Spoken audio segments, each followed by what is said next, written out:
सिराथू में एक गाना बहुत चल रहा है, तेरे जैसा यार कहाँ ऐसा याराना, और याद रखेगा सिराथू स्टूल पर बैठाना। बताओ, स्टूल वाले मंत्री ने धोखा दिया है कि नहीं दिया है सिराथू की जनता को? जिन्होंने वोट को लूटा, आपके ऊपर अन्याय उत्पीड़न किया, और जिन्होंने जनता के समर्थन की धज्जियां उड़ा दी, उनको इस चुनाव में सबक सिखाओगे कि नहीं सिखाओगे? मीटिंग में डीजीपी और मुख्य सचिव भी बुला लिए, लेकिन जैसे ही बाबा मुख्यमंत्री को पता लगा कि कोई उनके कार्यालय में बैठ गया था आकर के, हमारे लखनऊ के पत्रकार साथी जानते होंगे, वो कुर्सी भी फेंक दी, वो जो तख्ती लगी थी तख्ती भी फेंक दी।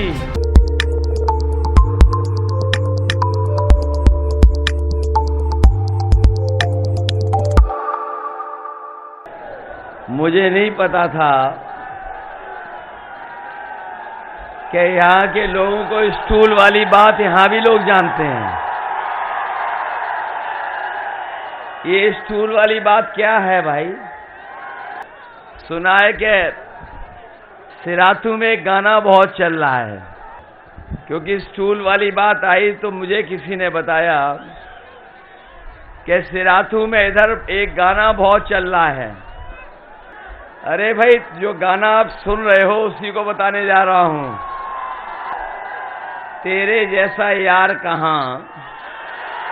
कहाँ ऐसा याराना, और याद रखेगा सिराथू स्टूल पर बैठाना। सुना है कि स्टूल वाली बातें यहां तक पहुंच गई हैं। बताओ, स्टूल वाले मंत्री ने धोखा दिया है कि नहीं दिया है सिराथू की जनता को? मैंने सुना है कि बहुत सड़कें बनाई यहां पर, कोई चौड़ी सड़क नहीं बनाई, तो इसका मतलब गड्ढे में सड़क बनाई होगी। ये तो कमाल के हमारे स्टूल मंत्री थे, जिन्होंने सड़कें बनाई और पीछे पीछे सड़क उखड़ती चली गई।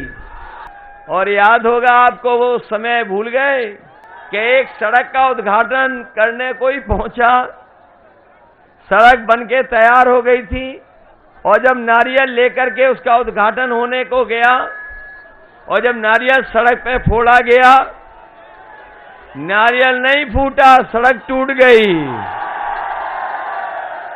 ये कैसे स्टूल मंत्री हैं? कौन से स्टूल पे बैठते हैं? और जो बाबा मुख्यमंत्री थे, उनका व्यवहार देखा आपने? नहीं देखा? मैंने सुना है कि स्टूल वाले मंत्री एक बार ये भूल गए कि वो स्टूल वाले मंत्री हैं। वो जाकर के मुख्यमंत्री के कार्यालय में बैठ गए जाकर के, क्योंकि मुख्यमंत्री वहां नहीं थे, इसलिए स्टूल वाले मंत्री ने अपनी तख्ती भी लगा ली और वहां पर मीटिंग भी कर ली। मीटिंग में डीजीपी और मुख्य सचिव भी बुला लिए, लेकिन जैसे ही बाबा मुख्यमंत्री को पता लगा कि कोई उनके कार्यालय में बैठ गया था आकर के, हमारे लखनऊ के पत्रकार साथी जानते होंगे, वो कुर्सी भी फेंक दी, वो जो तख्ती लगी थी तख्ती भी फेंक दी। याद है कि नहीं याद है? सुना है कि बहुत अन्याय और उत्पीड़न हुआ यहां पर। सुना है कि सरकार का घमंड और सरकार के अहंकार में बहुतों के साथ अन्याय हुआ है। अगर जनता ने किसी को जिता दिया तो इन्होंने सरकार के माध्यम से उसका वोट छीन लिया। याद है जिला पंचायत का चुनाव, ब्लॉक मुखी का चुनाव, क्या जनता ने जिताया था भारतीय जनता पार्टी को? इन्होंने वोट की लूट की थी कि नहीं की थी? और पैसे से और पुलिस से धमकाया था कि नहीं धमकाया था? अब बाजी आपके हाथ में है। जिन्होंने वोट को लूटा, आपके ऊपर अन्याय उत्पीड़न किया, और जिन्होंने जनता के समर्थन की धज्जियां उड़ा दी, उनको इस चुनाव में सबक सिखाओगे कि नहीं सिखाओगे? और इस बार ऐसा पहली बार चुनाव देखने को मिल रहा है कि हर चरण में जनता मुकाबला कर रही है। अगर पहले चरण की जनता ने गठबंधन को जिताया तो दूसरे चरण की जनता भी मुकाबले में और आगे आ गई।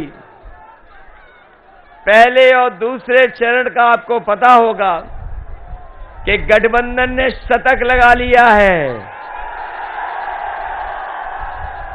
और ये जब तीसरे चौथे का वोट पड़ेगा तो दूसरा शतक लग जाएगा। और जब तक पांचवा, छठा, सातवां वोट डालेगा तो आप देख लेना भारतीय जनता पार्टी के बूथ पर भूत नाचते नजर आएंगे। जो खुद पैदल हो गए हों वो स्टूल वाले मंत्री को क्या देंगे? और इधर मैंने सुना है कि जहां भी जा रहे हैं हमारे बाबा मुख्यमंत्री वो ये कह रहे हैं कि हम 12 बजे सो के उठते हैं। और जब से उन्होंने मुझे कहा है कि 12 बजे सो के उठता हूं, तब से हमने भी नजर रख ली है अपने बाबा मुख्यमंत्री के घर पर। और इधर जब मैं देखता हूं कई बार शाम को तो वहां से धुआं उड़ता नजर आता है। और अभी कुछ दिन पहले मैंने देखा कि पुताई वाले कुछ जा रहे थे। मैंने पुताई वालों को रोका कि कहां जा रहे हो? तो उन्होंने बोला कि हम मुख्यमंत्री आवास में जा रहे हैं, वो जो काले धुएं के धब्बे लग रहे हैं उसको मिटाने। तो इसका मतलब बाबा मुख्यमंत्री जा रहे हैं कि नहीं जा रहे हैं? जो धुएं के धब्बे अभी मिटाने लगे तो इसका मतलब उनकी सरकार बनने वाली नहीं है। और कुछ लोगों को पता होगा कि 11 तारीख की उन्होंने टिकट बुक कर ली अपनी गोरखपुर वाली। इसलिए ये जो स्टूल वाले मंत्री हैं, यहाँ के जो बेटा बन रहे थे, उन्होंने धोखा दिया कि नहीं दिया? इसलिए समाजवादी पार्टी ने इस जिले की बहू को उतारा है आपके बीच में।